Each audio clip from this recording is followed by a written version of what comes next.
ভাঙন দুর্গত এবং ভূতনির বাঁধে আশ্রয় নেওয়া মানুষের পাশে দাঁড়াতে মালদার মানিকচকের ভূতনি উত্তর চণ্ডীপুরের কালুটন টোলা এলাকায় আসেন সিপিআইএম নেত্রী মীনাক্ষী মুখার্জি। এদিন ভূতনির সুবোধ চৌধুরী পাঠশালার পড়ুয়াদের সাথে আলাপ আলোচনা করেন, পাশাপাশি ভাঙন দুর্গতদের মধ্যে কম্বল বিতরণ করেন। এরপর ভাঙন দুর্গতদের সাথে কথা বলেন। এছাড়াও উপস্থিত ছিলেন সিপিআইএম কেন্দ্রীয় কমিটির সদস্য সুমিত দে, সিটুর সাধারণ সম্পাদক দেবজ্যোতি সিনহা, মোজাফফর হোসেন, শ্যামল বসাক সহ সিপিআইএম নেতৃত্ব। ভাঙন দুর্গতদের পুনর্বাসনের দাবি তুলেন তিনি।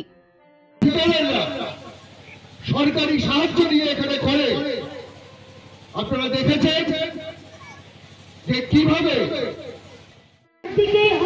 আর মাকে বেশি ভয় পায়, কারণ 24 ঘন্টা মাই দেখছে বাচ্চাকে কি খাচ্ছে, নোংরা আছে কিনা, পড়তে বসলো কিনা।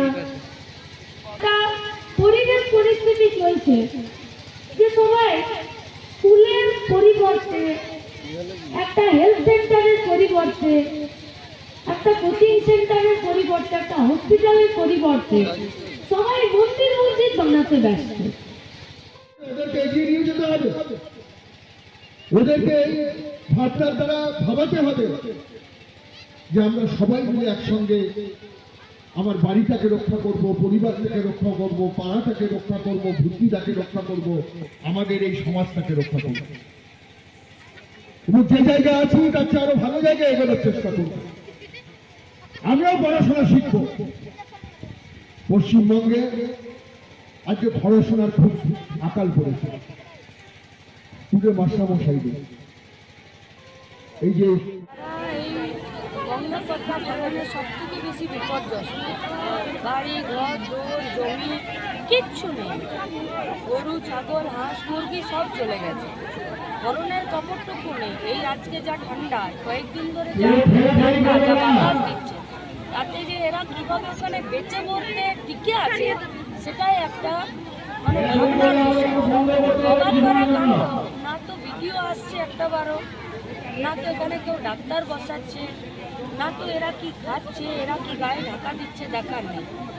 আমরা বাংলা বাঁচাও যাত্রাতে ভূতনির বাঁধের উপরে যে বাড়িগুলো আছে তাদের সাথে একটা দিন বসেছিলাম। আমাদের পার্টির নেতারা নেতৃত্বরা তারা এখানে তাদের জমির দাবিতে, তাদের পাট্টার দাবিতে, তাদের বাড়ির দাবিতে, পুনর্বাসনের দাবিতে সিস্টেমেটিকলি লড়াই করছেন এবং ভিডিও ডিসেম্বর অবধি সময় দিয়েছেন। এখানকার মানুষ ডিসেম্বর অবধি অপেক্ষা করছে। ডিসেম্বরের মধ্যে যদি জমির পাট্টা, জমি বাড়ি ঘর ধরে সরকার এদের পাশে দাঁড়ায় ঠিক আছে, তাহলে এরা এনাদের নিজেদের দাবি আদায়ের জন্য ভিডিও থাকবে আর ওরা থাকবে, মাঝখানে কেউ থাকবে না। এরা নিজেদের দাবি নিজেদের লড়াইয়ে বুঝে নেবে। সেই লড়াইয়ে ওনাদের পাশে থাকার জন্য আমাদের এখানে সুবোধ চৌধুরী স্কুল চলছে, সেই স্কুল এবং তার সাথে ওনাদের পাশে এই ঠান্ডার সময়ে পার্টিগতভাবে আমরা যেটুকু তাদের সঙ্গে থাকতে পারি তারই একটু ব্যবস্থা আজকে ছিল। এবং আমরা এখন গোটা রাজ্যে 10 দিনে 10,000 বৈঠকি সভা করব।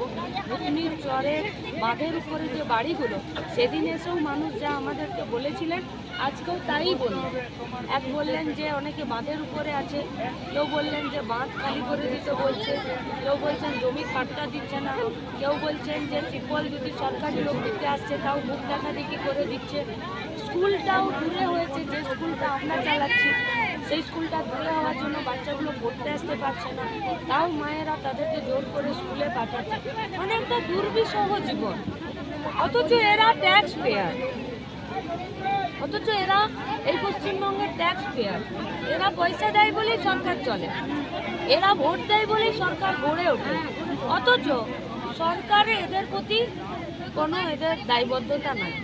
তাহলে সেখানে আমরা ওনাদেরকে একথাই বলেছি যে আপনারা জোটবদ্ধ হন, আপনারা লড়াই করুন, আপনারা যাতে ভাগ না হয়ে যান। আর আপনারা যখন ভিডিও ঘেরাও করবেন, রাস্তায় থাকবেন, তখন আপনারা দেখুন আপনাদের পাশে কারা আছে। সরকারি